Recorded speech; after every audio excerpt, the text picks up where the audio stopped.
Start பண்ணியிருக்கோம். அதுக்காக ஜெபித்து கொள்ளுங்கள் வளர்ச்சிக்காக. யாத்திராகமம் 15ஆம் அதிகாரம் 25ஆம் வசனம். எல்லாரும் பைபிளை எடுத்துக்கங்க, வாசிங்க.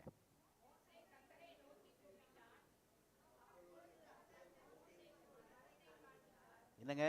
மோசேக்கு ஒரு மரத்தை காண்பித்தார். அதை அவன் வெட்டி, அந்த கிளையை, ஒரு மரத்துண்டை வெட்டி தண்ணீரில் போட்ட உடனே அது மதுரமான தண்ணீராயிற்று. ஹல்லேலூயா, ஹல்லேலூயா. காலையில் 9 மணிக்கு அந்த மரத்தை 5 மணிக்கு மரத்தை காண்பித்தார்கள். இப்பொழுதும் காண்பிப்பார்கள் என்று விசுவாசிக்கிறேன். கர்த்தருக்கு ஸ்தோத்திரம். டீமாக இருக்கிறாங்க. 5 மணிக்கு ஒரு டீம் இருந்தாங்க. இப்போ ஒரு 9 மணிக்கு ஒரு நல்ல டீம் 7 மணிக்கு ஒரு டீம் இருக்கிறாங்க. இன்னும் 10 ஆறாக நடத்தாலும் 10 டீம் இங்கே இருக்கிறாங்க. உங்கள் பிள்ளைகளை இந்த முழு நேர ஊழியத்துக்கு நீங்கள் அனுப்பி தந்து உதவி செய்கிறீங்க. Thank you brother, thank you brother, super. அந்த மனுஷன் யாரு? மோசே. அவருடைய கையில் என்ன இருக்கிறது? ஒரு மர கிளை. சரி, இதை தான் இப்போ வாசிக்க கேட்டோம். அது மதுரமான தண்ணீர் ஆயிற்று. என்ன தண்ணீர்? நீங்க சொன்னீங்கன்னா இப்போ வரைக்கும் உங்க வாழ்க்கை கசந்து போய் வந்திருக்கலாம். ஏதோ ஒரு காரியம் உங்களை கசப்படைய செய்கிறது. ஊழியம் செய்கிற எங்களுக்கும் தான். ஆனால் இந்த கசப்பை மாற்றுவதற்கு உங்க வாயினால நீங்க பேசணும்னு ஆண்டவர் விரும்புறார். அமைதியா இருந்தீங்கன்னா ஆண்டவர் ஒன்றும் செய்ய மாட்டார். அதனால உங்க பிஸ்னஸ்ல ஒரு மதுரம், குடும்ப வாழ்க்கையில ஒரு மதுரம், படிக்கிற பிள்ளைகள் வாழ்க்கையில ஒரு மதுரம், ஆமென், ஊழிய வாழ்க்கையில ஒரு மதுரம். இப்போ வரைக்கும் உங்க வாழ்க்கை கசந்த போய் மாறாவா இருக்கலாம். ஆனால் ஆண்டவர் இங்கே வாசிக்கிறோம், அது மதுரமான, அது பின்னாடி சத்தமா சொல்லுங்க, கர்த்தர் அப்படி இன்றைக்கு செய்ய போகிறார். சொன்னவங்களுக்கு நடக்கும். அமைதியா இருந்தவங்களுக்கு வேடிக்கை பார்க்க வைப்பார். சொன்னவர்கள் அதை அனுபவிப்பார்கள். என்னதான் சொன்னாலும் நான் இப்படி தான் பாஸ்டர், என் டிசைனை இப்படி தான், என் ஸ்டைலை இப்படி தான் இருந்தீங்கன்னா மனசுலையாவது பேசுங்க. உதடு அசையாவிட்டாலும் இருதயத்திலேயாவது அந்த வார்த்தையை நம்பி அறிக்கை செய்யுங்கள். உங்கள் வாழ்க்கை மதுரமான தண்ணீராய் கர்த்தர் மாற்றுவார். சுமார் 30 லட்சத்துக்கு அதிகமான ஜனங்கள் வந்து கொண்டிருக்கிறாங்க. ஆண்டவர் அவர்களை எகிப்திலிருந்து வேறு பிரித்து கானானை நோக்கி கொண்டு போய்கிட்டு இருக்கிறாரு. போயிட்டு இருக்கும்போது திடீர்னு அவங்க சந்தித்தது செங்கடல். இந்த நேரத்தில் ஆண்டவர் அவர்களுக்கு வழியை உண்டாக்கினார். செங்கடல் 2ஆய் பிளந்தது. காட்ட முடியுமா? இருக்கா? செங்கடல் 2ஆய் பிளந்தது. அவர்கள் அழகாய் கடந்து போன ஞானஸ்தானத்துக்கு அது அடையாளமாக இருக்கிறது. ஞானஸ்தானம் எடுக்காதவர்கள் சீக்கிரமாக இந்த அனுபவத்துக்குள்ளே கர்த்தர் உங்களை நடத்துவாராக. செங்கடலின் பாதையிலே நடத்துவாராக. அது தேவ பிள்ளைகளுக்கு பாதுகாப்பு, எதிராளிகளுக்கு அது அழிவு. தேவ பிள்ளைகளுக்கு ஒரு ராஜபாதை, ஆனால் உலக மக்களுக்கு அது ஒரு கல்லறை. அவ்வளோதான். ஒருத்தன் கூட தப்பிக்கல, ஒரு ஆளு கூட தப்பிக்கல. அதில் நீச்சல் தெரிஞ்சவன் எத்தனையோ பேர் இருந்திருப்பான். இராணுவ தலைவர்களாக இருந்திருப்பாங்க. அவங்க வந்த குதிரை படை, அதாவது ரதங்கள் எல்லாம், அவைகள் எல்லாமே ஆண்டவர் வீலை கழட்டி விட்டுட்டார். ஸ்தோத்திரம். வீலை கழட்டி விட்டுட்டார். ஆண்டவர் பார்ப்பாரு, வேண்டாப்பா வேண்டாப்பான்னு சொல்லுவார். மீறி போனால் வீலை கழட்டி விடுவார். ஸ்தோத்திரம். வீலை கழட்டி விடுவார். எல்லாமே அழிந்தார்கள். இப்போ தாண்டி வந்து மீரியாம் டீம், வர்ஷிப் டீம் அழகாக பாடுகிறார்கள். இன்றைக்கு முன்னாடி பார்த்தீங்களே, ஒரு டீம் நல்ல பாடின மாதிரி வர்ஷிப் பண்ணுறாங்க. கொண்டாட்டம். மகிமையாய் வெற்றி சிறந்த கர்த்தரை மகிழ்ந்து பாடுவேன் அப்படின்னு நல்ல தாளெல்லாம் போட்டு நடனம் ஆடி ஆராதித்தார்கள். நீங்கள் ஆராதிக்கும் போது நல்ல நடனம் ஆடி ஆராதிக்கணும். ஆமே, உட்கார்ந்துக்கிட்டே ஸ்தோத்திரம். கரங்களை அசைத்து ஆராதிக்கணும். அந்நிய பாஷைகளை பேசி ஆராதிக்கணும். நாங்கள் சொல்ல மாட்டோம் அந்நிய பாஷை பேசுங்கன்னு சொல்ல மாட்டோம். இப்படியெல்லாம் ஆராதிச்சுட்டு சிலர் கூப்பிடுவாங்க, இங்கே வந்து பாருங்க பயங்கரமாக இருக்கும். என்ன சொல்லுவாங்க? ஜெனிஃபர் எனக்கு ரொம்ப பிடிக்கும், நல்ல பிள்ளை. இந்த ஜெனிஃபரை என்னென்னலாம் சொன்னாங்க தெரியுங்களா? ஆனால் ஜெனிஃபர் சொல்லல என்கிட்ட, அவங்க குடும்பமும் என்கிட்ட சொல்லல, வேற சொன்னாங்க. இந்த ஜெனிஃபரை எங்கெல்லாம் கூப்பிட்டாங்க தெரியுமா? ஏன்னா பிள்ளை கஷ்டப்படுற, கூப்பிட்டது நல்ல சந்தோஷம்தான், எங்களுக்கு அப்படி என்ன இருந்துச்சு. ஆனால் ஜெனிஃபர் சொல்லிட்டா, இந்த ஆலயத்தில் ஆண்டவர் இருக்கிறார், இங்கே சுகம் கிடைக்கலன்னு எனக்கு எந்த சுகம் வேண்டாம். இந்த வைராக்கிய சபை மேல வைராக்கியத்தை பாருங்க. இவங்க இப்படிப்பட்ட ஒரு 4 குடும்பம் போதும் இந்த திருப்பூருக்கு எழுப்புதல் வரும். சும்மா அங்க எங்க அலசடி பட்டுக்கிட்டு அப்படி கூப்பிடுவாங்க, பயங்கரமா இருக்கா. சொல்லும் போதாவது நமக்கு தெரிய வேண்டாம், இங்க வாங்க தேவ பிரசன்னம் இருக்கும், மகிமையா இருக்கும் சொன்னா பரவாயில்ல, இல்ல பயங்கரமா இருக்கும்னா புரிஞ்சுக்கணும். ஜெபிக்கிற உங்களுக்கு அந்த நேரத்தில் மூளை வேலை செய்யணும். எத்தனை வருட விசுவாசி போயிடுது. அப்புறம் உங்களை ரெடி பண்ண நாங்க போராடணும். அங்க போயிட்டு வந்துட்டு சில நேரத்தில் தேவ பிரசனம் தடப்படுது. வேண்டாத இடங்களுக்கு போய் அந்த புறஜாதியில் இருக்கும்போது அங்க இந்த ஜோசியம் அந்த ஜோசியம் இந்த ஜாதகம் அப்படியெல்லாம் அலைஞ்சது, ரட்சிக்கப்பட்டோன்னு அந்த ஆவி போக மாட்டேங்குது. கவனமா இருக்கணும். சர்ச்சில் பயங்கரமா இருக்குங்கிறாங்களாம். அப்ப சொல்லும் போதே நீங்க தெரிஞ்சுக்கணும், போனா பயங்கரம் இருக்கு, இது தெரியல பயங்கரமா அப்படின்னு போய்கிறது. அதனால இன்னும் குடும்பம் பாதிக்கப்பட்டு தான் இருக்கு. இன்னும் சில குடும்பங்கள், நான் ஆண்டவர்கிட்ட கேள்வி கேட்கிறேன், ஏன் இந்த குடும்பத்துக்கு இந்த சூழ்நிலை? அதுக்கு பதில் இப்படிதான் எனக்கு வரும். இந்த ஆத்துமா ஒரு நிலையான ஆத்துமா இல்லை, அங்க இங்க அலசடிப்பட்டு ஓடி ஓடி. ஆகவே மகள் ஜெனிஃபரை கத்த பூர்ணமாக்கி அநேகருக்கு சாட்சியாய் கத்த வைக்க போகிறார். உங்களையும் அப்படிதான், நீங்க நிறைய பேர் அப்படி இருக்கிறீங்க. உங்களெல்லாம் அந்த 4 வருஷத்துல என்னெல்லாம் சொன்னாங்க அவதூறா, எங்கள் குடும்பத்தை குறித்து என்ன குறித்து பொய்யாக எவ்வளோ சொன்னாங்க. ஆனா நீங்க நாங்க சொல்லிட்டீங்க, நான் பரமானந்தத்தை பார்க்க போல கர்த்தரை ஆராதிக்க போகிறோம், ஆலயத்துக்கு ஆராதிக்க போகிறோம். அந்த வார்த்தை சத்துருக்களுக்கு வெட்கத்தான்.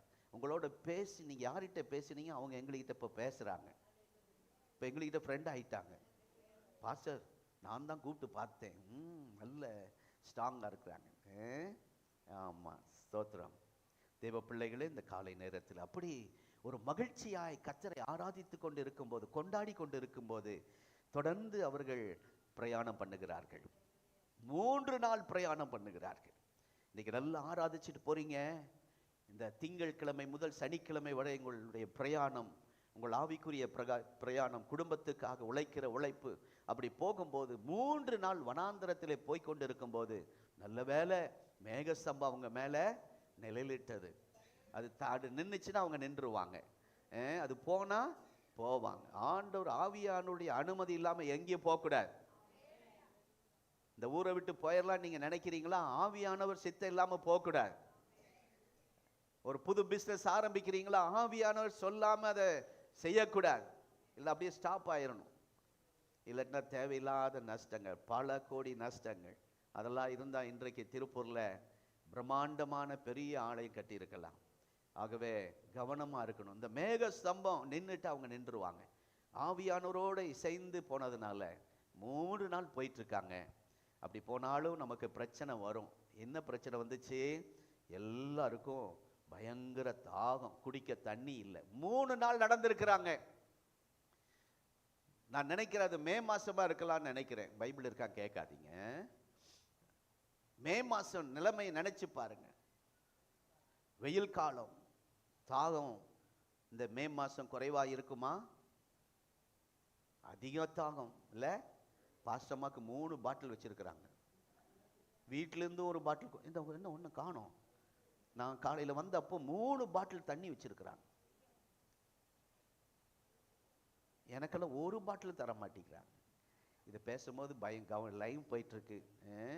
சிலர்லாம் எங்கள் செய்தியை கவனித்து கேட்கிறார்கள். லேப்டாப் பக்கத்தில் வச்சு அவன் பரமானந்தம் என்ன பேசுகிறான் டப்பு நம்ம எடுத்து வேறு மாதிரி போடுறதுக்கு ரெடி. அதனால பாட்டில் தண்ணின்னு சொல்லிட்டேன்.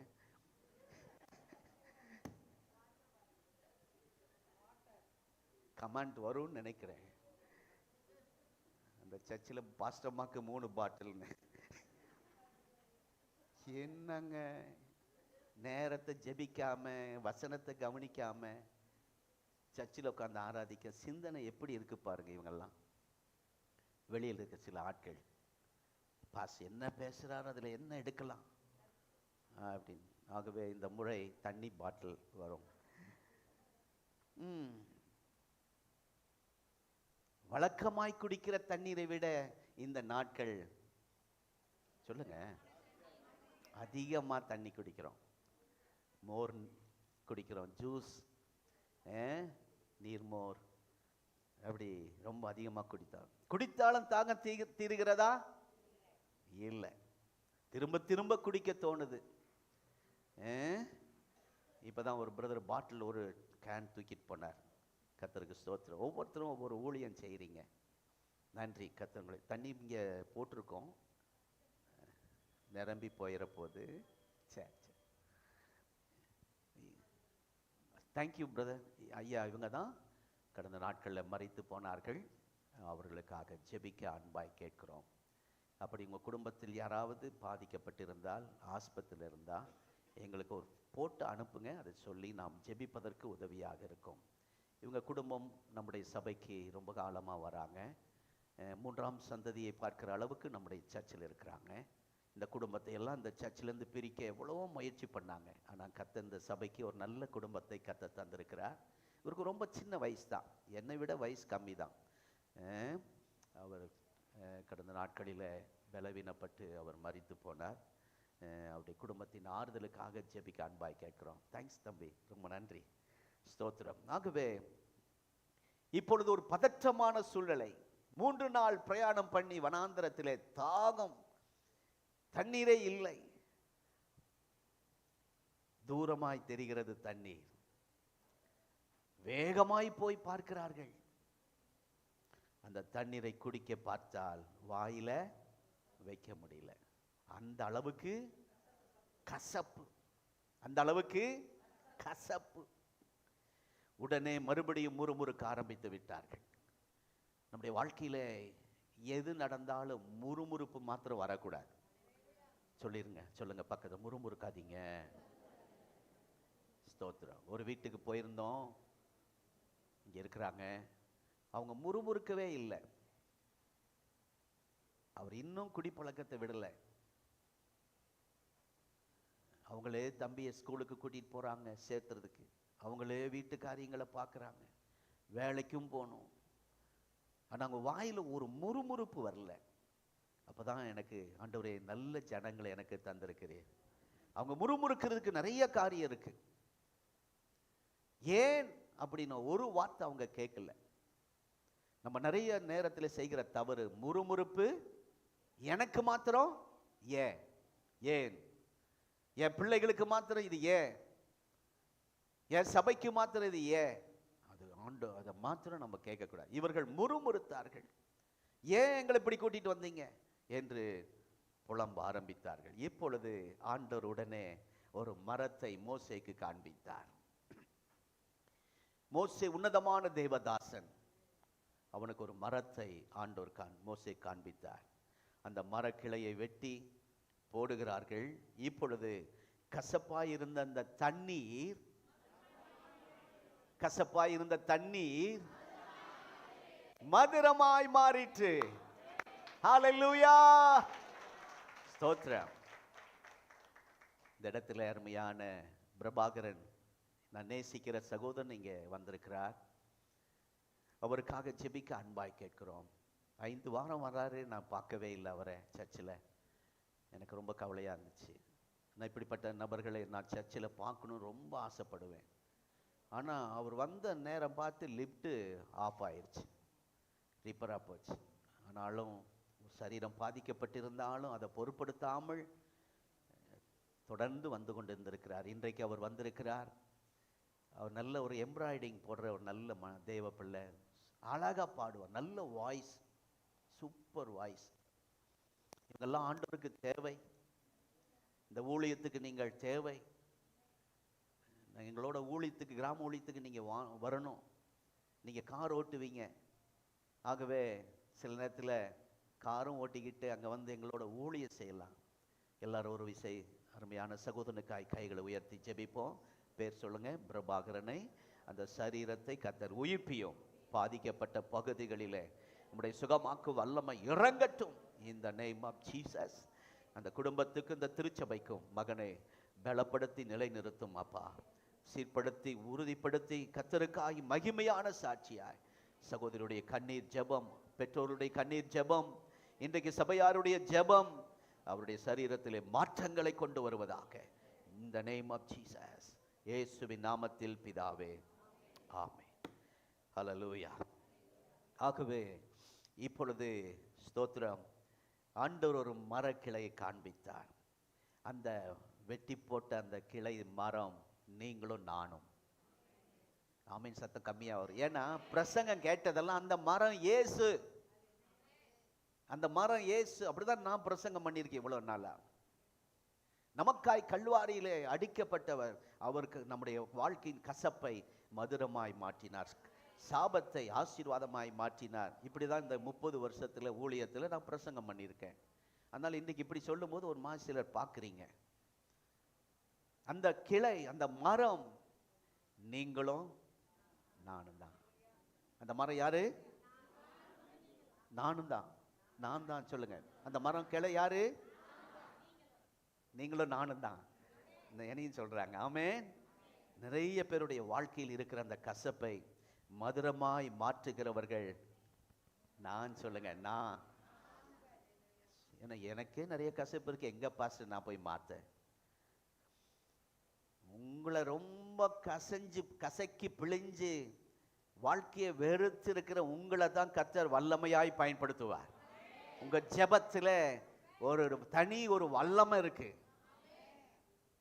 ஆகவே நிறைய பேர் முறுமுறுத்து இனி வேண்டாம், ஜெபம் சர்ச்சு வேண்டாம், முற்றுப்புள்ளி வைக்கலாம் அப்படி நினைக்கிறாங்களே, அவங்களுக்கு நீங்க ஒரு சாட்சியா இருக்க போறீங்க. நிறைய பேர் அலைந்து திரிந்து கொண்டு இருக்கிறாங்க. இங்க போலாமா, அங்க போலாமா, இங்க சுகம் கிடைக்குமா, அங்க சுகம் கிடைக்குமா. அப்படிப்பட்டவர்களுக்கு எல்லாம் ஒரு முடிவை உண்டாக்கி அவர்களுக்கு உதவி செய்ய, அவர்களுக்கு ஜெபிக்க ஆண்டவர் உங்களை தான் வச்சிருக்கிறார். ஆமென். நிறைய பேர் தாகத்தால் வறண்டு போய் இருக்கிறார்கள். அவருடைய தாகத்தை தீர்ப்பதற்கு ஜீவ தண்ணீராய் கர்த்தர் உங்களை வைத்திருக்கிறார். லட்சக்கணக்கான மக்களுக்கு ஆசீர்வாதமாய் நீங்கள் மாறப்போகிறீர்கள். சத்தமே கம்மியா இருக்கு. தீர்க்க தரிசனமா அந்த வார்த்தை வருகிறது. இது வரைக்கும் என் குடும்பத்துக்கே நான் ஆசீர்வாதமா இல்லை, இந்த திருப்பூருக்கு சபைக்கே ஆசீர்வாதம். லட்சக்கணக்கா அந்த மரம் வெட்டி போட்ட போது லட்சக்கணக்கான மக்கள் தண்ணீர் குடித்து தாகம் தீர்க்கப்பட்டது போல நீங்கள் ஆண்டவருக்கு இந்த நேரத்தில் அர்ப்பணிக்கும் போது அநேக ஆயிரங்களுக்கு கர்த்தர் உங்களை ஆசீர்வாதமாய் வைக்க போகிறார். ஹல்லேலூயா. உங்க பின்னாடி ஒரு 1000 ஜனங்க இருக்கிறத மறந்துடாதீங்க. அதை மறந்து இஷ்டம் போல வாழ்ந்து மறிச்சிடாதீங்க. அதுக்கு முன்னாடி அந்த 1000 உங்களை நம்பி இருக்கிற சில கூட்டத்தை கர்த்தர் ஒவ்வொருத்தருக்கு பின்னாடி வச்சிருக்கிறார். அப்படின்னா கணக்கு போட்டுங்களேன், உங்க பின்னாடி எவ்வளவு பேர் இருக்காங்க?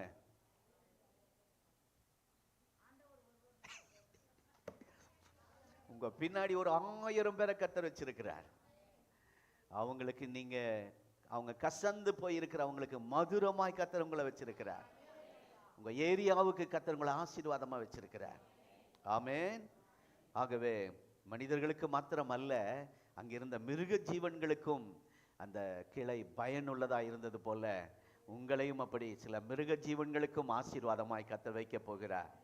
அப்படின்னா டோட்டலா ஃபுல்லா உங்களை யூஸ் பண்ண போறார். இனி ஆண்டவருக்காக நீங்களும் நானும் பயன்பட போகிறோம். ஏதோ வேலைக்கு ஏதோ சாப்பிட்டோம், சர்ச்சுக்கு வந்துட்டு போயிடும், என்ன பாஸ் அப்படி இல்லை. இனி டோட்டலா கர்த்தர் உங்களை யூஸ் பண்ண போறார். முற்றிலும் பயனுள்ளவர்களாய் கர்த்தர் உங்களை மாற்ற போகிறார். ஆமென். பார்க்கிறதற்கு சாதாரண மரமாக தான் இருந்தது. அந்த மரக்கிளையை தேவன் சொன்ன வார்த்தையின்படியே, அந்த வசனத்தில் வாசித்தபடியே, முதலாவது அந்த மரம் தேவனுடைய கண்களில் பட்டது. 2 பாயிண்ட் தான் பிரசங்கம் முடிஞ்சது. இரண்டாவது, இது உன்னதமான ஒரு பரிசுத்தமான தேவனுடைய மனிதனுடைய கை அந்த மரத்தின் மேல் பட்டது. இந்த 2 காரியம் உங்க வாழ்க்கையில நடந்தா போதும், உங்களுடைய கசந்த வாழ்க்கை மதுரமாய் மாறும். ஒன்று, தேவனுடைய கண்கள் அந்த மரத்தை பார்த்தது. இன்றைக்கு உங்கள் மேல் ஆண்டுடைய கண்கள் படுகிறது. உங்கள் பிள்ளைகள் மேல் கர்த்தருடைய கண்கள் படுகிறது. இரண்டாவது, சில பரிசுத்தவான்கள் பிறக்கும் போதே பிரதிஷ்டை பண்ணியிருப்பார், உங்களை தொட்டு இருப்பாங்க. அநேக ஊழியர்கள் உங்களை தொட்டு ஜெபம் பண்ணியிருப்பாங்க. அந்த 2 தான் இங்கே நடக்கிறது. முதல், ஆண்டுடைய கண்கள் அந்த மரத்தை பார்த்தது. இரண்டாவது, உன்னதமான தேவ மனிதன் பரிசுத்தவான் மோசே அந்த மரத்தை தொட்டார். ஆகவேதான் அது மதுரமாய் மாறிற்று. கர்த்தருடைய நாமத்துக்கே ஸ்தோத்திரம். அந்த மரத்தின் தன்மை முழுவதுமாய் மாறிற்று. ஏதோ ஒரு பகுதி மாத்திரம் மாறவில்லை, முழு தன்மையும் மாறிற்று. சிலர் மாறினா கொஞ்சம் கொஞ்சமா மாறுவாங்கன்னு அப்படி நினைக்கிறாங்க. அரசாங்கம் என்ன நினைக்குது, மது கடைகளை முழுவதையும் மூடாம கொஞ்சம் கொஞ்சமா. ஆண்டவருடைய தொடுதல் இருந்தால், ஆண்டவர் உங்களை தொட்டு பார்த்துட்டா முழு தன்மையும் மாறிவிடும். ஒரு பகுதி மாறி ஒரு பகுதி மாறாம இருக்காது. முழு தன்மையும், அந்த கசப்பு தன்மை, பாவத்தன்மை மாறி நம்மை கத்திருந்த தேசத்துக்கு, உங்கள் குடும்பத்துக்கு, இந்த சபைக்கு, அநேக ஆயிரங்களுக்கு மதுரமாய் வைப்பார். மாறா என்கிற அந்த வார்த்தை நீங்கள் அறிந்து கொள்வது நல்லது. மாறா என்றால் பல மரங்கள், அது பன்மை இல்லை. ஆனா ஒரு மரத்துக்கு பேரு மர் மரம். சொல்லுங்க, என்ன மரம்? மர்மரம். ஒரு மரத்துக்கு அந்த பேர். அங்க ஒரு 10 மரம் இருக்குன்னா அதுதான் மாறா. பன்மையில சொன்னா மாறா மரம். மாறா என்றால் கசப்பு அப்படின்னு நம்ம தெரிஞ்சோம். ஆனா நிறைய மரம். இந்த மரம் பார்ப்பதற்கு ரொம்ப செழிப்பா இருக்கும்.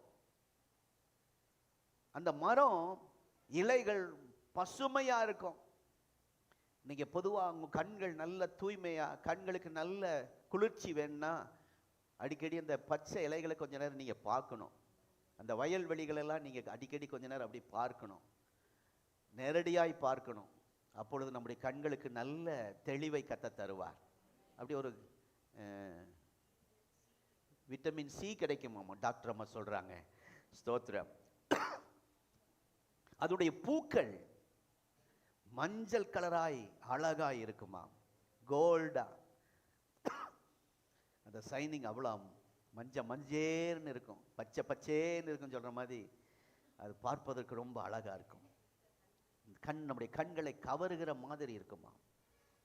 அதன் பழங்கள் திராட்சை பழங்களைப் போல கொலை கொலையாய் கொத்து கொத்தாய் தொங்குமா. ஆனால் என்ன பிரச்சனை, மரம் அழகா இருக்கு பார்க்கிறதுக்கு, கிளைகள் பசுமையா இருக்கிறது, பழங்கள் கோல்டு கலரா இருக்கு. ஆனா என்ன பிரச்சனை, இந்த பழத்தை சாப்பிட முடியாது. மரத்தை யாரும் தொட மாட்டார்கள், அதை ஏறிட்டு கூட பார்க்க மாட்டாங்க. வருவாங்க, அந்த மரம் பார்த்தோன்னு அப்படி திரும்பிக்குவாங்க. இப்ப சொல்லுதா, அந்த மரம் யாருன்னு சொன்னேன்? அந்த மரம் யாரு? நீங்களும் நானும் தான். இன்னைக்கு அநேகர் நம்ம கிட்ட வர மாட்டேங்கிறாங்க, பார்த்தோன்னே இப்படி திரும்பிக்கிறாங்க. ஏன்னா கசப்பு, நம்மளை கசப்பா பார்க்குறாங்க. மற்ற மரங்கள்லாம் இருக்கு, அதை கிட்ட போறாங்க. ஆனா இந்த மரத்தை, என்ன மரம்? மர்மரம். சத்தமா சொல்லுங்க, மர்மரம். ஆமா, அத கிட்ட வரவே மாட்டாங்க.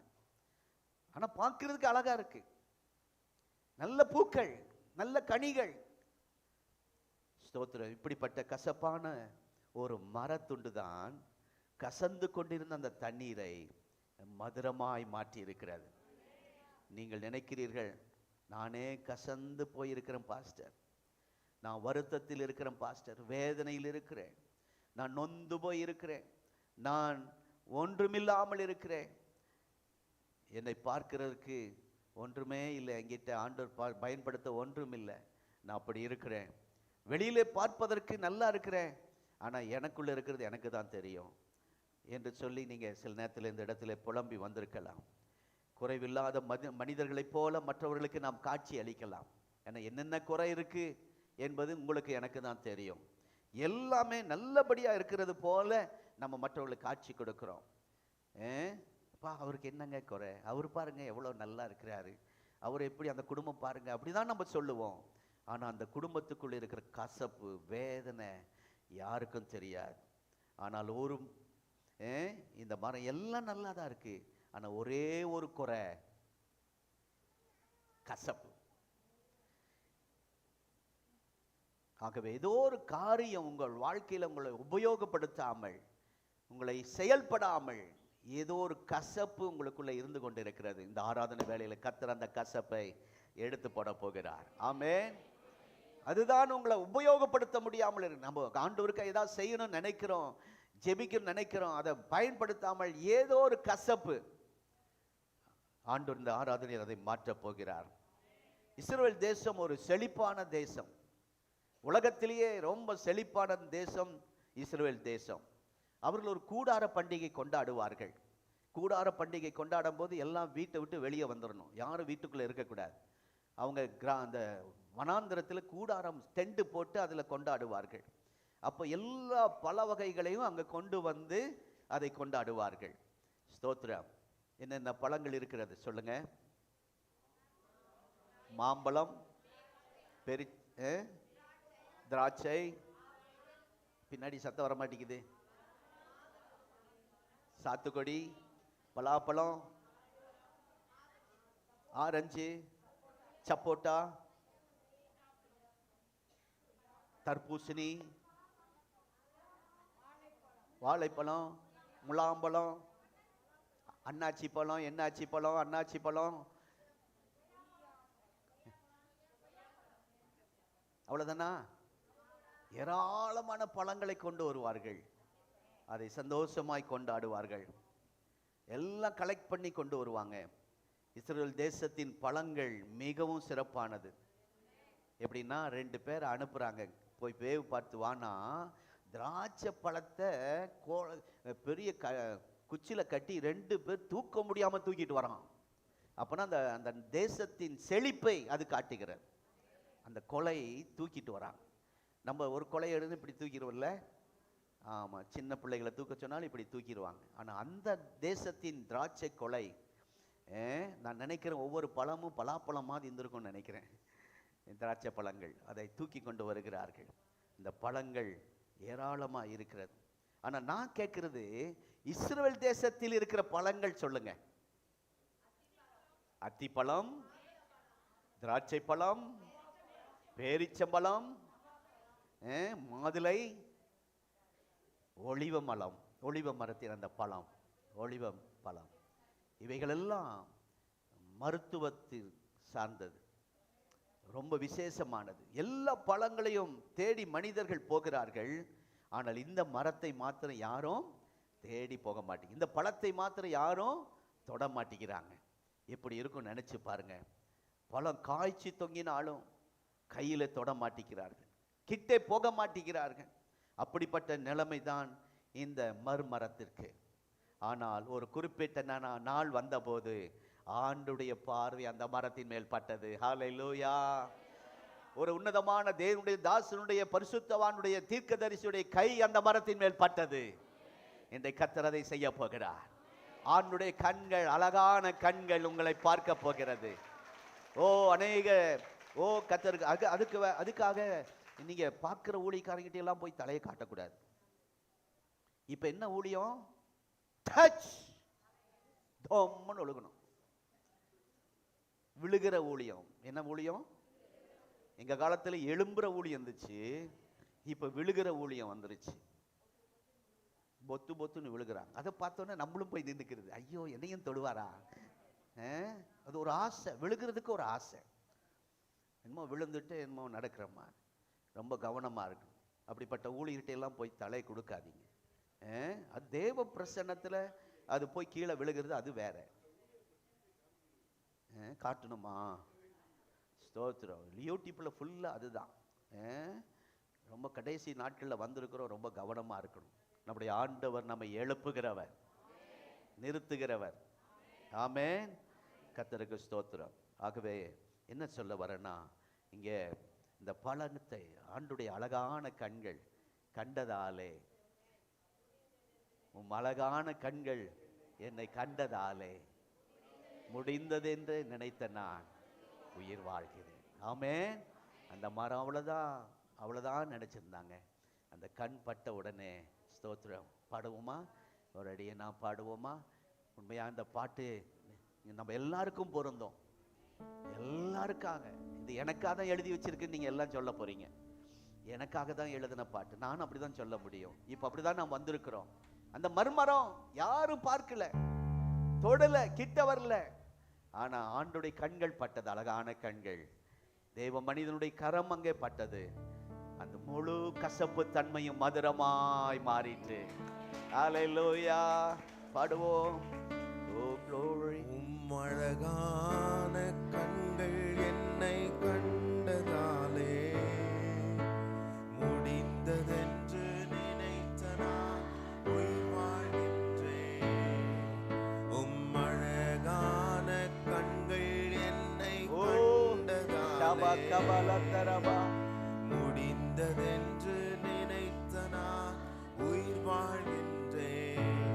யாரும் அறியாத என்னை நன்றாய் அறிந்து தேடி வந்த நல்ல நேசரே. எல்லாரும் பாடுங்க, எல்லாரும் பாடுங்க. யாரும் அறியாத என்னை நன்றாய் அறிந்து தேடி வந்த நல்ல நேசரே. அழகான கண்கள் என்னை கண்டதாலே முடிந்ததென்று நினைத்த நான் உயிர் வாழ்கின்றேன். தூக்கி எறியப்பட்ட என்னை வேண்டுமென்று சொல்லி சேர்த்து கொண்ட நல்ல நேசரே. தூக்கி எறியப்பட்ட என்னை வேண்டுமென்று நீங்கள் ஆண்டவருக்கு வேண்டும். சேர்த்து கொண்ட நல்ல நேசரே.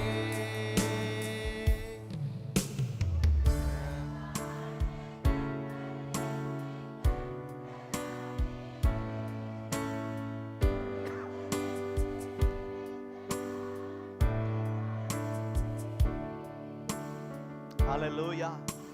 பிரைஸ் எல்லாம் முடிஞ்சோன்ன பாடுவோம். பாட்டை நிறுத்த இஷ்டம் இல்லை.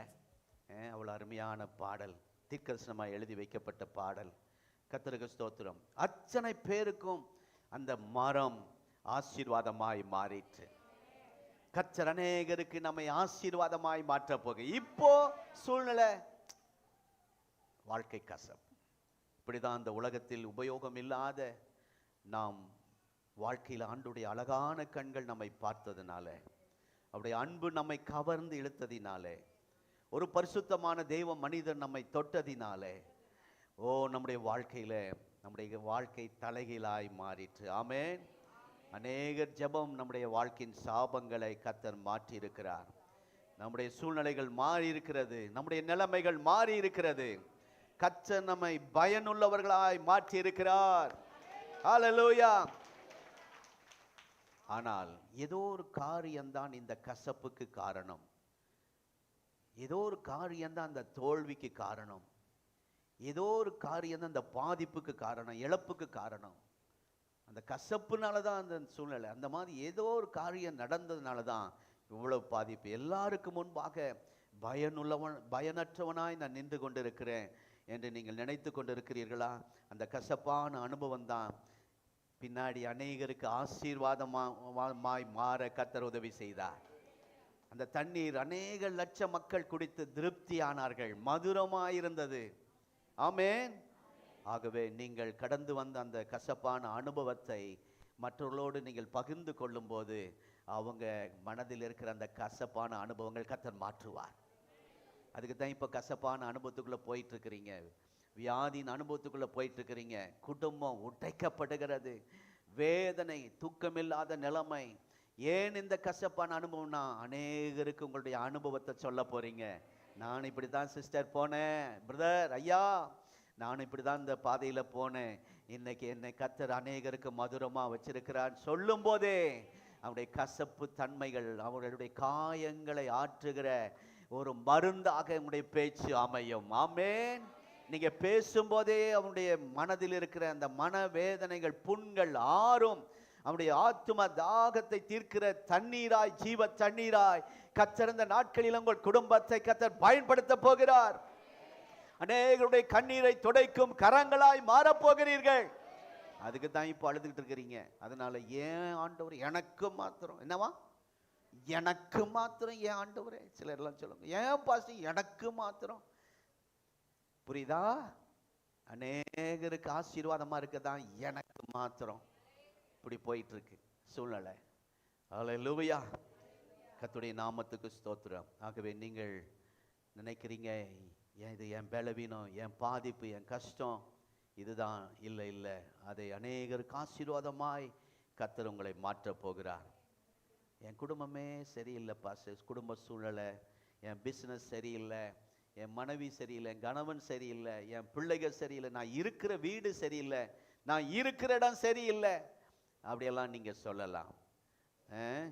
எந்த காரியத்தின் நிமித்தம் நீங்கள் ஒரு கசப்பான அனுபவத்தின் வழியாய் நடந்து போய் கொண்டிருக்கிறீர்களோ, பிரியமானவர்களே, உங்களை அந்த அனுபவத்தில் வைத்துதான் மற்றவர்களுக்கு கர்த்தர் ஆசீர்வாதமாய் வைக்க போகிறார். இந்த மரத்தின் இன்னொரு விசேஷம் என்ன தெரியுங்களா? கவனிங்க, முடிக்க போறேன். குறிப்பிட்ட ஆண்டுகளுக்கு பிறகு அந்த மரம் வெடிக்கும். குறிப்பிட்ட நாட்களுக்கு பிறகு இந்த மரம் அந்த பட்டைகள் அப்படியே வெடிக்கும். வேப்ப மரத்தில் அதை பார்த்துருக்கேன், முருங்கை மரத்தில் அதை பார்த்துருக்கேன். அப்படி வெடிக்கும் போது அதிலிருந்து ஒரு பிசின் கோந்து, நாங்கள் கோந்துங்குவோம் பாருங்க, எங்கள் காலத்தில் உள்ளவங்களாம் இங்கே இருக்கிறீங்க, அதான் பாருங்க, ஸ்தோத்திரம். இந்த கோந்து, இந்த கம்மு, ஆனால் நான் சில நேரங்களில் கம்மு எதுனா இதுதான். ஆமாம், அப்போ இல்லை, நமக்கு கம் இதுதான். அப்புறம் மரத்துலேருந்து எடுப்போம். வசதி இருக்கிறவங்க கடையில் போய் வாங்குவோம். நாங்கள் இந்த மரத்தில் இருக்கிறதெல்லாம் எடுத்து வீட்டில் போய் டப்பாவில் போட்டு பண்ணி அதை போட்டு ஒட்டுவோம். பேப்பரை, புக்கெல்லாம் கிழிஞ்சு போயிட்டா படித்து கிழிச்சிருப்போம்ல, படித்து கிழிச்ச அப்படிங்கிற மாதிரி, ஆமாம், அதெல்லாம் ஒட்டுவோம். அப்போது இந்த மரம், நான் சொல்கிறது என்ன மரம் மறந்துட்டீங்கள? மர்மரம். சில ஆண்டுகளுக்கு பிறகு வெடிப்பு வரும். அதிலிருந்து இந்த பிசின் தைலம் அது வெளியே வரும். இதுவரை யாருமே கிட்டே வராதவர்கள், இதுவரைக்கும் யார் இப்படின்னு பார்க்காதவர்கள், இப்போ வாசனை எங்கேயோ வருது என்று அலமோதி தேடி அந்த மரத்து பக்கத்தில் வருவாங்க. அவர்களை கவர்ந்து இழுக்கும் அந்த வாசனை. இந்த வாசனை வேறு எந்த மரத்துக்கு இல்லாத வாசனை. நிறைய மரம் இருக்கு, நிறைய பழங்கள் இருக்கு, எந்த பழங்கள் எந்த மரத்துக்கு இல்லாத ஒரு தன்மை. ஒருவரும் விரும்பாத அந்த மர்மரத்திற்கு ஆண்டவர் ஒரு அழகான ஒரு வாசனை வைத்திருக்கிறார். இதுவரை கிட்டே வராத எல்லாரும் அந்த மரத்துக்கிட்ட வருவார்கள். அந்த பிசினுக்காக போராடுவார்கள், சண்டை போட்டு அதை எடுப்பார்கள். அப்படிப்பட்ட ஒரு அருமையான, அதிலிருந்து தயாரிக்கப்படுகிறது தான், ஸ்தோத்திரம், பிசினுக்குள்ள இருந்து தான் வருகிற அந்த இதுல இருந்து தயார் பண்றது தான் வெள்ளை போளம். இயேசு பிறந்த போது 3 சாஸ்திரிகள் வந்து இயேசுவுக்கு ஒரு கிஃப்ட், ஒரு வெகுமதி வைத்தார்கள். அதில் ஒன்றுதான் வெள்ளை போளம். இந்த மர்மரத்திலிருந்து வருகிறது தான் அந்த வெள்ளை போளம். சென்ட் கம்பெனியில் நம்ம சென்டெல்லாம் அது சும்மா ஒரு மாதிரி, அந்த வாசலே மயங்கி கீழே விழுந்துருவோம். ஆனால் வெளிநாட்டில் சென்ட் எல்லாம் வச்சுருக்கிறாங்க. அந்த சென்ட் பாட்டிலில் இதில் என்னெல்லாம் கலந்துருக்கு, ஏன்னா அது பல ஆயிரம், ஸ்தோத்திரம். நம்ம வாங்குகிற சென்டெல்லாம் 100 ரூபா 500 ரூபாக்குள்ளே தான், இங்கே 1000 ரூபாய்க்கு மேலே போகாது. ஆனால் வெளிநாட்டு சென்ட்டுகள்லாம் வாங்கினீங்கன்னா பல லட்சம் மதிப்புள்ள சென்ட்டுகளும் இருக்கிறது. அந்த சென்ட்டில் எதெல்லாம் தயார் பண்ணியிருக்காங்க சேர்த்திருக்காங்கன்னு பார்த்தா மிர் அப்படின்னு ஒன்று வரும், அதில் போட்டிருக்கோம். நிறைய போட்டுக்கிட்டே வந்திருப்பாங்க. அதில் இந்த சென்ட், இந்த ஸ்மெல், இவ்வளோ வாசம், இவ்வளோ ஏன் விலை? 10,000க்கு மேலே அந்த பாட்டில் விலை. அவ்வளவு மனமடிக்கிற காரணம் மிர் என்ற அந்த மிர் தான் இந்த வெள்ளை போலம். அதில் கலந்திருப்பதினால் சில நேரத்தில் நம்ம வேர்வை ஸ்மெல், இந்த வெயில் காலத்தில் 2 நேரம் குளிச்சும் கூட நமக்கு வேர்வை ஸ்மெல் அடிக்குது இல்லை? பக்கத்தில் உட்கார்ந்து நல்லா ஆராதிக்கணும் அவங்க. அதில் லூயான்னு சொன்னோன்னு அவங்க அப்படியே மயங்கிடக்கூடாது. ஸ்தோத்திரம். ஆமாம், அதனால தான் நம்ம சென்ட் அடிக்கிறோம். அந்த துர்நாற்றம் அகற்றுவதற்கு சென்ட் அடிக்கிறோம். அநேகருடைய துர்நாற்றத்தை மறைக்கிற சென்ட்டாக கர்த்தர் மாற்றுவார். ஹல்லேலூயா. ஓ, நம்முடைய குடும்பத்தில் இருக்கிற துர்நாற்றை மறைக்கிற ஒரு சென்ட்டாய் கர்த்தர் உங்களை மாற்ற போகிறார். நீங்க இருக்கிறனால அந்த துர்நாற்றம் வெளியே வராம இருக்கு. நீங்கள் ஒரு மர்மரமாக அதில் வருகிற வெள்ளை போலமாய் கர்த்தர் அந்த குடும்பத்தில் வச்சிருக்கிறார். அந்த குடும்பம் அசிங்கப்பட்டு நாறி போயிருக்கும். ஆனா இந்த கர்த்தர் உங்களை ஒரு நல்ல வெள்ளை போலமாய் உங்கள் குடும்பத்தில் கர்த்தர் உங்களை வச்சிருக்கிறார். அப்படிப்பட்ட ஜெபிக்கிற தகப்பன்மாருக்காய், தாய்மார்க்காய் பிள்ளைகள் நன்றி சொல்லுங்க. அவங்க மாத்திரம் இல்லைன்னா நம்ம குடும்பம் நாறி போயிருக்கும். அவர்கள் ஜெபிக்கிறதுனால அந்த துர்நாற்றம் வெளியே வராமல் ஆண்டவர் உங்களை அந்த குடும்பத்துக்கு, இந்த சபைக்கு ஒரு வாசனை வீசும் நற்கந்தங்களாய் கர்த்தர் வைத்திருக்கிறார். ஆமென். இதுவரைக்கும் கசப்பாகத்தான் வெளிப்படுத்தப்பட்டிருந்தது. ஆனால் எப்பொழுது அது உடைக்கப்படுகிறதோ அப்பொழுதுதான் அநேகருக்கு வாசனை தருகிற ஒரு மரமாக மாறுகிறது. ஹல்லேலூயா. அது அந்த உடைக்கப்படுகிறது உங்களை அழிப்பதற்கல்ல. இப்போ வந்திருக்கிற உங்கள் குடும்பத்தில் நடக்கிற பிரச்சனை எல்லாம், பிஸ்னஸில் இருக்கிற பிரச்சனை எல்லாம் உங்களை அழிப்பதற்கல்ல, அந்த ஊரை விட்டு துரத்துவதற்கல்ல. ஸ்தோத்திரம். அதில் நீங்கள் சிந்துகிற கண்ணீர் சாதாரண கண்ணீர் அல்ல. இரத்த கண்ணீர் வடிக்கிற பாஸ்டர்னு சிலர் சொல்லுவாங்க என்கிட்ட வந்து. என் பிள்ளைகளை நினைச்சு, என் குடும்பத்தை நினைச்சு, எங்கள் வீட்டுக்காரரை நினைச்சு இரத்த கண்ணீர் வடிக்கிறேன் அப்படின்னு சொல்லுவாங்க. அந்த கண்ணீர் தான் அநேகருக்கு ஆறுதலாய் மாறும். ஆமென். தாங்க முடியாத அழுது கொண்டிருக்கிற சகோதரியே, தெய்வ பிள்ளையே, சகோதரா, உங்களுடைய கண்ணீர் அநேகருக்கு ஆசீர்வாதம். இந்த அனுபவம் இருக்கும். ஹல்லேலூயா. உடைக்கிற அனுபவம், உங்களை கசக்கி பிழிக்கிற அனுபவம், இந்த அனுபவத்துக்காய் கர்த்தரை ஸ்தோத்திரியுங்கள். இதிலிருந்து தப்பிக்க முயற்சிக்காதீங்கள். இந்த பாதையில் கர்த்தர் உங்களை நடத்துகிறார். ஏனென்றால் மற்றவர்களுக்கு உதவியாய் இருக்க, மற்றவர்களுக்கு ஆசீர்வாதமாய் இருக்க, அவர்களை ஒரு ஆசீர்வாதமாய் மாற்ற. ஆமென். அந்த கசந்த தண்ணீரை, அந்த மரமாகிய கிளையாகிய உங்களை என்னையும் அந்த தண்ணீரை மாற்றுவதற்காக, அந்த நபரை மாற்றுவதற்காக சில நேரத்தில் நீங்கள் உடைக்கப்படுவீர்கள், பாதிக்கப்படுவீர்கள். அந்த நபர் ஆசீர்வாதமாய் இருக்கதான். ஆமென். நீங்கள் சந்திக்கிற வேதனைகள், அவமானங்கள், உடைக்கப்படுகிற அந்த சூழ்நிலைகளை கண்டு சோர்ந்து போக வேண்டாம். ஸ்தோத்திரம். ஒரு நாள் இருக்கு, ஒரு நேரம் கர்த்தர் வச்சிருக்கிறார். கர்த்தருடைய பார்வை அந்த மேல பட்ட உடனே, ஒரு தேவனுடைய ஊழியக்காரன் தொட்ட உடனே, ஆமென், நறுமணம் வீசும். மற்றவருடைய நாற்றத்தை அமர்த்துகிற ஒரு வாசனை உங்கள் மூலமாய் அநேகருடைய நாற்றம் மறைக்கப்படும். ஆமென். கர்த்தருக்கு ஸ்தோத்திரம். ஆகவே இந்த அனுபவத்துக்குள் கர்த்தர் உங்களை நடத்த போகிறார். எத்தனை பேர் ஆமென் சொல்றீங்க? டைம் முடிஞ்சது. ஸ்தோத்திரம். ஆகவே எழுதி கொள்ளுங்க, வீட்டில் போய் பாருங்க. 2 ராஜாக்கள் 2ஆம் அதிகாரம் 19, 20, 21, 22 வாசிக்க வேண்டாம். இங்கே தீர்க்கதரிசி தெய்வ மனுஷன் எலிசா சொல்றாரு, இந்த பட்டணம் குடியிருப்புக்கு நல்லது, ஆனா தண்ணீரோ கெட்டது, நிலம் பால் நிலம், விவசாயம் பண்ண முடியாது, அப்படியேதான் பண்ண சாவுதான். அப்படின்னு ஒன்ன ஊழிகார் சொல்றாரு, ஒரு உப்பை கொண்டு வாங்க. என்ன சொல்லுங்க? ஒரு கைப்பிடி உப்பு எடுத்துட்டு வாப்பா அப்படின்னு அந்த உப்பை போட்ட உடனே, ஓ ஸ்தோத்திரம், அந்த தண்ணீர் ஆரோக்கியமாய் மாறிற்று. அந்த பானையில கூழ் காய்ச்சிருக்காங்க பசிக்கு. எவனோ ஒரு மரத்தை வெட்டி ஏதோ காய்கறி எல்லாம் வெட்டி கொண்டாந்து உள்ள போட்டுட்டான். ஆளுக்கு கொஞ்சம் கொஞ்சம் போட்டோடனே அப்போ எல்லாரும் போய் பார்க்குற, இது இங்கே சாவு இருக்கிறது, இந்த பானைக்குள்ளே விஷம் இருக்கிறது. எல்லாம் பதறாங்க, கதறாங்க, பசி எல்லாருக்கும். இந்த நேரத்தில் யாரோ ஒரு காயை கொண்டாந்து போட்டாரு.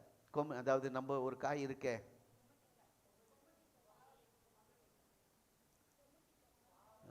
ரொம்ப கசக்குமா, நாங்கள் அந்த போர்டெல்லாம் தேய்க்கிறதுக்கு அந்த காயை, அந்த மரத்தை யூஸ் பண்ணோம். அந்த ஸ்கூலில் போர்டெல்லாம் அழைக்கிறதுக்கு அந்த காய், அந்த இலை காய் இதெல்லாம் சாப்பிடக்கூடாது, சிலருடைய மரணத்தை சம்பவிக்கும். ஊமக்காயா, ஊமத்தங்காய், அரளிக்காய், கரெக்ட் வந்துட்டேன், அரளிக்காய். அந்த மாதிரி அரளிக்காய் மாதிரி ஒரு காயை கொண்டாந்து உள்ள போட்டேன். எவனும் ஏதோ எல்லாம் பொறிச்சாங்க, எல்லாம் கொண்டாந்து போட்டாங்க. இதுல சாவு இருக்கிறது அப்படி ஒருத்தன் கத்துறான். உடனே நிலமும் போச்சு, பானையில் இப்படி ஒரு மரணம் இருக்கிறது, தண்ணீரும் சரியில்லை. உடனே அந்த ஊழியக்காரர் சொல்றாரு, உப்பு கொண்டு வாங்க. இதற்கு எது பயன்பட்டது? அந்த நிலம் சரியாக மாற, அந்த விஷம் மாற, அவங்க பசி ஆற எது உபயோகமாக இருந்தது? எது இருந்தது? ஆகவே நீங்கள் யார்? நீங்கள் யார்? இல்ல அப்படி இல்லைன்னா நீங்க இப்பவே டெஸ்ட் பண்ணி பாருங்க.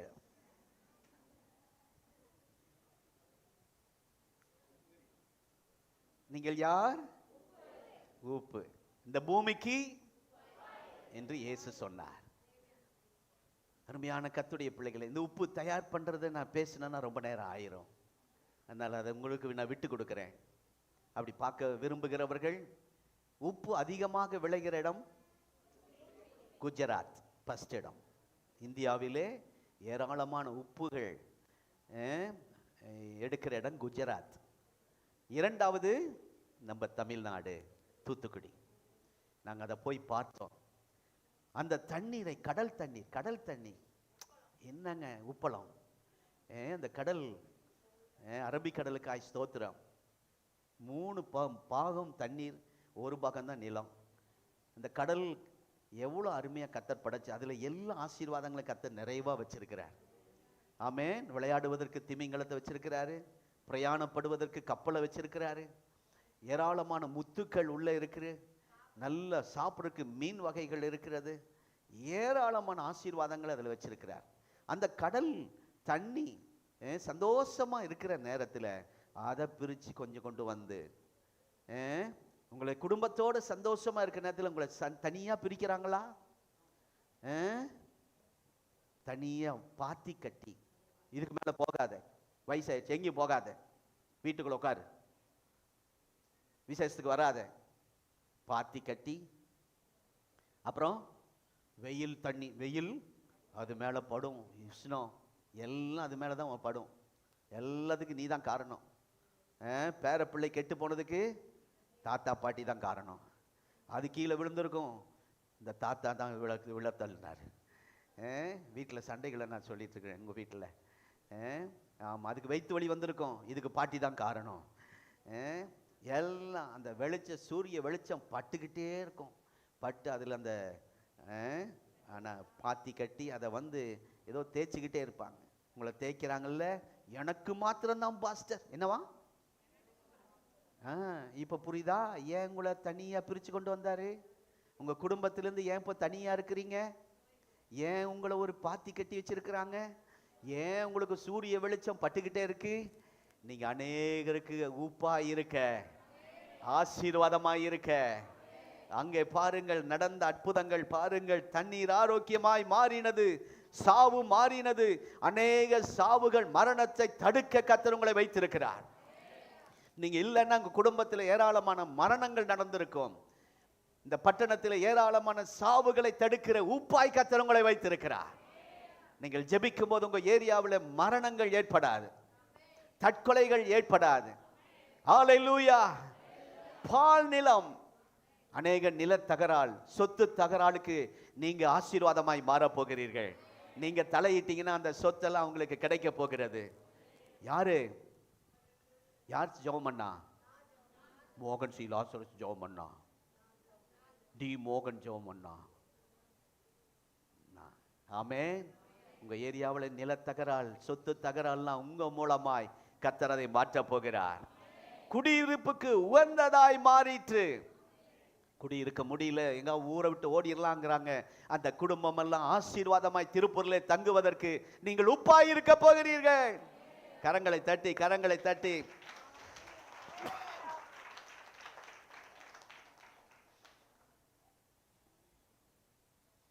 நிறைய பேர் குடியிருக்க முடியாத இடத்தில், இங்க முடியாது பாஸ்டர், இந்த இடத்துல இந்த ஏரியா மோசமான ஆட்கள், இங்கே குடியிருக்க முடியாது, விக்கிரகம் இருக்கு, இங்கே குடியிருக்க முடியாது என்று சொல்லுகிற மற்றவர்களுக்கு குடியிருப்பதற்கு கர்த்தர் உங்களை பயன்படுத்த போகிறார்.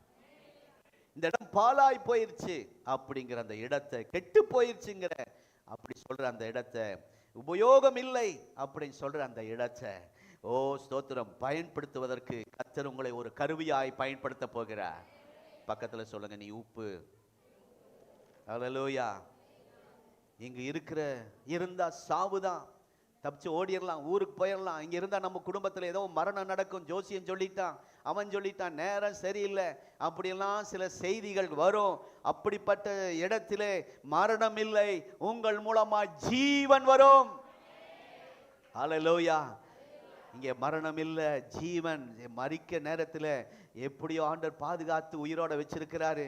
சிஸ்டர், நீங்க ஜெபம் பண்ணதுனால, பிரதர் நீங்க ஜெபம் பண்ணதுனால அப்படின்னு சொல்ல போறாங்க. அநேக உயிர் பாதுகாக்கப்பட போகிறது உங்கனால. அநேக உயிர்கள் நரகத்துக்கு போகாமல் பரலோகத்துக்கு சொந்தமாய் மாறப் போகிறது. அதுக்காக தான் கர்த்தர் உங்களை உப்பாக வைத்திருக்கிறார். அதனால தான் உங்களை குடும்பத்திலிருந்து தனியாய் பிரித்தெடுத்திருக்கிறார். அதனால தான் உங்களை தனியா ஒரு ரவுண்டுக்குள்ள வச்சிருக்கிறார். எங்கேயும் போக முடியல, எல்லா டூர் போறாங்க, எல்லா லீவ்ல ஊருக்கு போறாங்க. நம்ம மாத்திரம் எங்கேயும் போக முடியலன்னா உன்னை கர்த்தர் பாத்தி கட்டி வச்சிருக்கிறார். அநேகருக்கு ஆசீர்வாதமா இருக்க. ஆமென். ஹல்லேலூயா, ஹல்லேலூயா. 100% 100 டிகிரி சூரிய வெளிச்சம் அது மேலே படணும். இப்போ புரிகிறதா? எதுக்கு? ஏன் எனக்கு மாத்திரம், ஏன் என் குடும்பத்துக்கு மாத்திரம் இது நடக்குது? சொல்லுவீங்களா? இனிமேல் அழுவீங்களா? தலை மேல கை வைப்பீங்களா? தலையில் அடிச்சுக்குவீங்களா? புரிஞ்சுக்கிட்டீங்களா? இந்த பட்டணம் மறந்துடாதீங்க, எழுதி கொள்ளுங்கள். 2 ராஜாக்கள் 2ஆம் அதிகாரம் 19, 20, 21, 22. ஓ ஸ்தோத்திரம், ஹல்லேலூயா, glory to God, Jesus. இன்னொரு காரியம், 2 ராஜாக்கள் 4ஆம் அதிகாரம் 40ஆம் வசனம் 50வது வசனம். இங்கே ஒரு சொல்லப்பட்டிருக்கிறது. அங்கே ஒரு பசி நேரத்தில் தேவைப்பட்டது மாவு. முதல் சொன்னேன், ஒரு மரத்தின் கிளை, நீங்களும் நானும் தான். அடுத்தது உப்பு, நீங்களும் நானும் தான். வீட்டில் போய் அதை தியானம் பண்ணுங்க. கடல்லேருந்து அந்த உப்பு எப்படி வருது, என்ன செய்கிறாங்க? ஸ்டோடியம் என்னமோ கலக்கிறாங்க, ஸ்டோடியமா ஏதோ கலந்து தான் அது அப்புறம் சோடியம் இதெல்லாம் கலந்து இன்னைக்கு பேக் பண்ணி விதவிதமாக கலர்லாம் மாறிடுச்சு. ஸ்தோத்திரம். அது போய்கிட்டே இருக்கும், பேசிகிட்டே இருக்கலாம், வேண்டாம். 3ஆவதாக 2 ராஜாக்கள் 4ஆம் அதிகாரம் 40ஆம் வசனம் 50ஆம் வசனத்தில் வாசிக்காதீங்க, டைம் இல்லை. அந்த பானையில் என்ன இருக்கிறது? சாவு இருக்கிறது என்று சத்தமிட்டார்கள். அதை சாப்பிட முடியல. அப்பொழுது அந்த ஊழியக்காரர் சொல்றார், கொஞ்சம் மாவை கொண்டு வா. 41ஆம் வசனம். மாவை கொண்டு வர சொன்னார். அந்த பானையில போட்ட போது சாப்பிடும்படி அவர்களுக்கு சாப்பிட்டாங்க. அப்புறம் அந்த பானையில தோஷம், விஷம், மரணம். அப்ப அந்த மாவுனாலதான் நம்முடைய குடும்பத்துல உங்களை மாவா வச்சிருக்கிறார். ஆமென். இன்னைக்கு யாரு? மாவு திடீர்னு வந்துருது. மாவு எப்படி வருது? அரைக்கணும். காய வச்சு கழுவி காய வச்சு மிஷின்ல போட்டு, இப்ப புரியுதா? இது என்ன இப்படி கொண்டு போறாரு பாத்தீங்க நம்ம வாழ்க்கைய. ஏனென்றால் அநேகருக்கு மாவாய் இருக்க. இந்த வசனத்துல பாத்தீங்களா? அந்த மாவு பானையில போட்ட உடனே எல்லாம் மாறிடுச்சு. ஆமென். இதுக்குத்தான் போட்டு உங்களை சுத்த வைக்க. தலை சுத்துதா? தலை சுத்துது பாஸ்டர். என் பிரச்சனை நினைச்சா மிஷின்ல போட்டா சுத்த தான் செய்யும். அப்படி சுத்த வைக்கிறார். சொல்லாதீங்க, சுத்தம். தலை வெயில் காலத்துக்கு மாத்திரமல்ல, டிசம்பரும் தலை சுத்தம். தலை சுத்துற மாதிரி இருக்குன்னா உங்களை கர்த்தர் மாவா வச்சிருக்கிறார். அல்லேலூயா. ஓ ஸ்தோத்திரம். காய வச்சு கிளீன் பண்ணி சுத்தம் செஞ்சு இடிச்சு அரைச்சு மாவாய் மாட்டு. இனி கஷ்டம் நஷ்டம் அதை பெருசா நீங்க நினைக்காதீங்க. யோசேப்பு வாழ்க்கையில அப்படி நல்லா இருந்தார். அவரை பார்த்து கொண்டு போய் இடிச்சு அரைச்சு அந்த குடும்பத்துக்கு மாத்திரம் தேசத்துக்கே ஆசீர்வாதமான மாவாய் கர்த்தர் மாற்றினார். உங்களை கர்த்தர் அப்படி வாலிப தம்பி சகோதரா சகோதரிகளை உங்களை கர்த்தர் மாற்றும். முறுமுறுப்பு வரக்கூடாது. ஏன்னு கேட்கக்கூடாது. ஒன்று மாத்திரம் இருக்கணும். எதை செஞ்சாலும் என்னை முழுமையா அர்ப்பணிக்கிற ஆண்டவரை. கைகளை உயர்த்தி சொல்லுங்க. எது நடந்தாலும் ஆமென். ஓ ஹல்லேலூயா. ஒன்னே ஒன்று தான் செய்யணும். முழுமையாக நான் அர்ப்பணிக்கிறேன். சொல்லுங்க, முழுமையாக என்னை அர்ப்பணிக்கிறேன். என்ன வந்தாலும் பரவாயில்லை, என் மூலமாய் தேவநாமம் மகிமைப்பட வேண்டும் சொல்லிட்டு வீட்டில் போய் சண்டை போடக்கூடாது. சொல்லுங்க, ஆண்டவரே என்ன வந்தாலும் பரவாயில்ல, என்ன வந்தாலும் எது நடந்தாலும் என்ன பண்ணுவேன்? ஸ்தோத்தரிப்பேன். இங்கே வருக்கு அங்கே போய் ஆத்திரம் வருவே. ஆகவே என்ன வந்தாலும் பரவாயில்ல, உங்களுடைய நாமம் மகிமைப்பட்டா போதும்பா. எங்களை கொஞ்சம் அரைச்சிங்கனாலும் பரவாயில்ல, சுத்த வச்சிங்கனாலும் பரவாயில்ல. தலை சுத்துது. பண பிரச்சனை நினைச்சா தலை சுத்துது. பிள்ளைகளை நினைச்சா தலை சுத்துது. சுத்த வைக்கிறாரு, ஆட்டி அரைச்சி. அப்பதான் மாவா மாறும். நீங்க மாவா மாறினீங்க தான் நம்ம அநேகர் அதனாலே உயிர் பாதுகாக்கப்படும். இந்த வழியான இந்த சூழ்நிலையிலே ஆண்டவரே நீ நடத்துவதற்காக நன்றி. சொல்ல போற எல்லாரும் எழும்புங்கள். ஓ ஹல்லேலூயா. இந்த சூழ்நிலைக்காக நன்றி ஆண்டவரே. சொல்லுங்க, அப்பா ஆண்டவரே என்ன நல்ல ஒரு அநேகருடைய கசப்பை மாற்றுகிற மதுரமாய் ஆண்டவர் என்ன மாற்றுங்கப்பா. அநேகருக்கு ஆபத்திலிருந்து விடுவிக்கிற உப்பாய் என்னை மாற்றுங்க ஆண்டவரே. அநேகருக்கு ஆசீர்வாதமான ஆண்டவரே மாவாய் என்னை வைங்க ஆண்டவரே. இந்த 3 காரியத்தை சொல்லி ஜெபிப்பாங்க. இந்த நேரத்தில் நாம் ஒரு பாடலை நாம் பாட போகிறோம். அழகான கண்கள் என்னை கண்டதாலே இந்த பாடல் மீண்டுமாய் பாட போகிறோம். ஹல்லேலூயா, ஹல்லேலூயா. காணிக்கை எடுக்கிறவர்கள் காணிக்கை எடுக்க அன்பாய் கேட்கிறேன். ஹல்லேலூயா.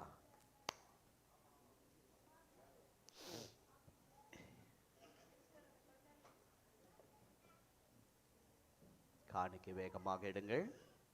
நீங்கள் பாக்ஸ் யூஸ் பண்ண பழகிக்குங்க. இங்கே ஒரு பாக்ஸ் இருக்குது, அங்கே ஒரு பாக்ஸ் இருக்குது. ஏன்னா சிலர் உள்ளே வர முடியாது. நிறைய பேர் இதில் நிறைய பேர்கிட்ட போய் நின்றுக்கிட்டே இருக்கக்கூடாது. காணிக்கை எடுக்கிறவங்க சிலர் ஏற்கனவே நம்ம ஃபோன் பே பண்ணிட்டாங்க. நீங்கள் இப்போ சொல்லும் போதே வந்துருச்சு, என் ஃபோனில் டிக் டிக்னு அடிச்சுக்கிட்டு இருக்கு. அதனால் அவர்களுக்கும் நான் ஜெபிக்கிறேன், அவர்களுக்கு நன்றி சொல்லுகிறேன். சிலர் போய் அப்படியே பக்கத்தில் நின்றுட்டே இருக்காதீங்க, புரிஞ்சுக்கணும். ஏற்கனவே அவர்கள் காணிக்கை போட்டுட்டாங்க. இங்கே வந்துருச்சு காணிக்கை. ஜீசஸ். நம்ம இந்த பாடலை எல்லாரும் சேர்ந்து பாடி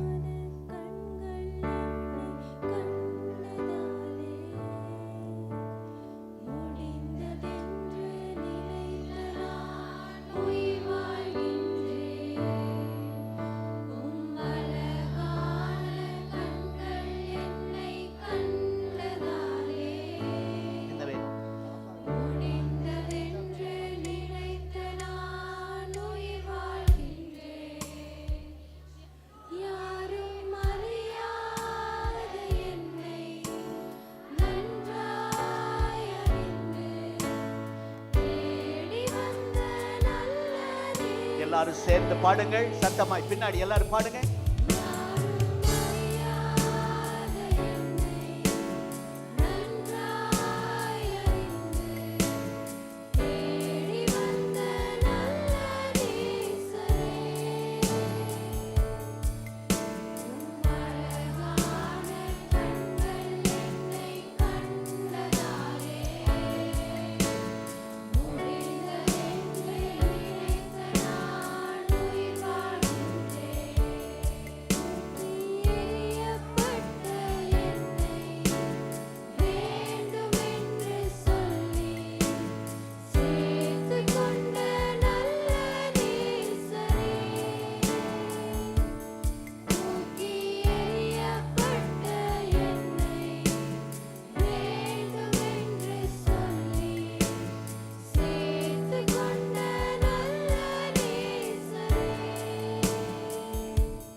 ஒன்றுமில்லாத என்னை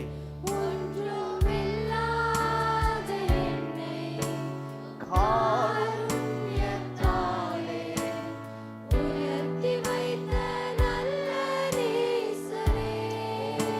Thank you, Jesus. ஒன்றுமில்லாத என்னை உம் காருண்யத்தாலே உயர்த்தி வைத்த நல்ல நேசரே. ஆண்டுடைய கண்கள் உங்களை பார்க்கிறது. அழகான கண்கள் என்னை கண்டதாலே முடிந்ததென்று நினைத்த நான் உயிர் வாழ்கின்றேன். கண்கள் என்னை கண்டதாலே முடிந்ததென்று நினைத்த நான் உயிர் வாழ்கின்றேன். பாஸ்டர் அவர்கள் ஜெபம் பண்ணுவாங்க. ஹalleluya. ஸ்தோத்திரம். Jesus. ஹல்லேலூயா. ஸ்தோத்திரம். நம்ம எல்லாரும் ஸ்தோத்திரம் பண்ணுவோம் ஆண்டவருக்கு. நல்ல வார்த்தை கர்த்தர் நமக்கு தந்தார். உடைக்கப்பட்டு சிறுமைப்படுத்தப்பட்டு கைவிடப்பட்டு மனநொந்து போய் வந்திருக்கிற நமக்கு ஆண்டவர் ஆறுதலின் வார்த்தையை கொடுத்ததற்காக நம்ம எல்லாரும் ஸ்தோத்திரம் பண்ணுவோமா. ஆண்டவர் எவ்வளவு நல்லவர், நம்ம இருதயத்தின் பாரங்களை அறிந்தவர். ஸ்தோத்திரம் ஆண்டவரே, உமக்கு நன்றி ஆண்டவரே. உங்களை நேசிக்கிற அன்புள்ள தகப்பனே, இந்த அருமையான இந்த ஆராதனை முடிவு நேரத்திற்காய் நன்றி அப்பா. ஆரம்பத்திலிருந்து முடிவு மட்டும் உம்முடைய வார்த்தை எங்களோடு பேசிக்கொண்டே இருந்ததற்காக நன்றி ஆண்டவரே. உமக்கு நன்றி அப்பா. மனுஷனுடைய வார்த்தை கேட்க நாங்கள் இங்க வரல ஆண்டவரே, உம்மை பார்க்க வந்தோம். உம்முடைய வார்த்தையை நாங்கள் கேட்க வந்தோம் ஆண்டவரே. உமக்கு நன்றி அப்பா. எங்களை உடைத்து உருவாக்கி அநேகருக்கு ஆசீர்வாதமாய் கர்த்தர் எங்களை வைத்து கொண்டிருப்பதற்காக நன்றி. இனியும் வைக்க போறதுக்காய் ஸ்தோத்திரம் ஆண்டவரே. உமக்கு நன்றி அப்பா. இந்த மரம் போல ஆண்டவரே ஸ்தோத்திரம், இந்த பாழ்நிலம் போல உப்பு போல ஆண்டவரே எங்கள் வாழ்க்கை இருந்தாலும் ஆண்டவரே எங்களை தனிமையாய் கொண்டு வந்து உம்முடைய பிள்ளைகளாக மாற்றி ஆண்டவரே எங்களை உடைத்து உருவாக்குகிறதற்காய் ஸ்தோத்திரம் ஆண்டவரே. உமக்கு நன்றி அப்பா. உடைக்கப்பட்ட இடத்தில் எல்லாம் உம்முடைய காயம், உம்முடைய வார்த்தை எங்களை ஆறுதல் படுத்தி காயங்களை ஆற்றுகிறதற்காக ஸ்தோத்திரம். உமது கரத்தில் எங்களை அர்ப்பணிக்கிறோம். தொடர்ந்து எங்களை வழி நடத்துங்கப்பா.